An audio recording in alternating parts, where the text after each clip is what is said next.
that this car definitely can see 160 miles an hour down this straightaway here. Nice. It is always nice to ride passenger seat with someone that drives motorcycles because you guys naturally have the right kind of vision and usually a pretty decent understanding of the driving line you want to be on to maximize that momentum through those corners. Outside, inside. Yep. Yeah, that whole thing. I used to teach MSF too, so that was one of the big things, you know, look where you want to go, the whole works. The motorcycle one, right? Yeah. Okay. Yeah. I did that for about 10 years when I was in the Army. Okay. A lot of fun. Loved it.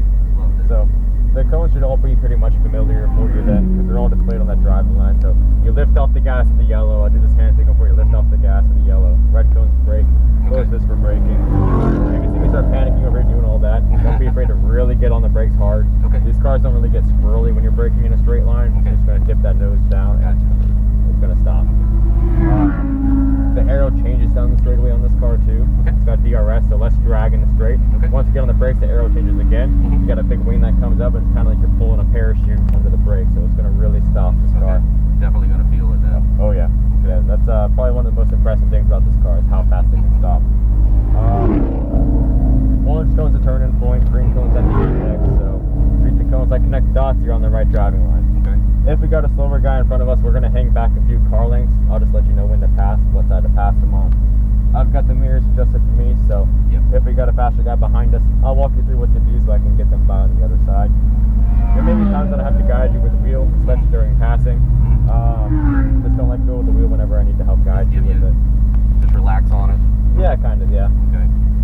That way, when I let go, somebody has the wheel still. Oh, yeah.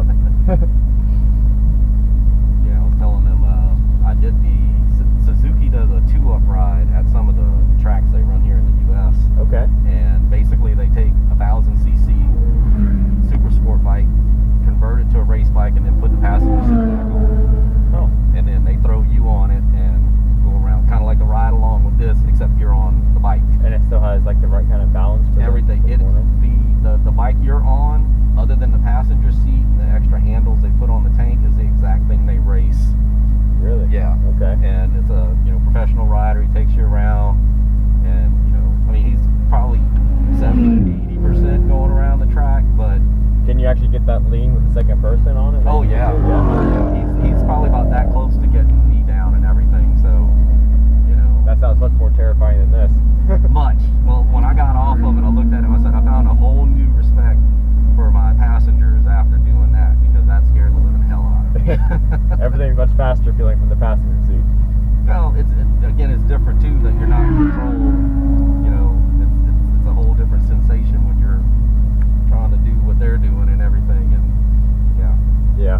But it was a lot of fun. If you ever get a chance to do that, go to one of the Moto America races and check that out. I have to try that. They do that at like COTA, like Circuit They did it at COTA. I did mine in Alabama. At the Birmingham track. Yeah, Birmingham. Yeah. And then I don't know if they do it at Michelin Raceway in Atlanta. That would be an intense one if they do. Yeah. In Atlanta, yeah. With that downhill and everything like Yeah. that. But each time I go to the tracks and go watch the races, I do the parade laps, so we get to ride our own bikes on the tracks. Nice. Those are always fun. COTA, I did COTA last year in August, and that was, by hands down, of all the tracks I've ridden so far, that was the most fun. Yeah. I think it's probably also the newest too, so the track is really, really nice and everything. So. Yeah.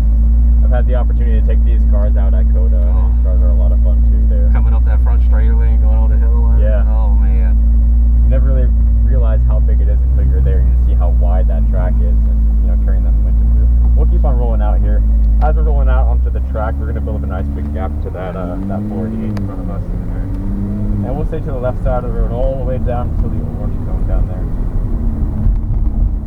You ever rode Daytona? I've been to Daytona a lot. I actually live in Florida. Oh, okay. So I'm only a couple hours from there. I haven't really been out on that track, no. It's usually too expensive for me to go out there and drive. Okay.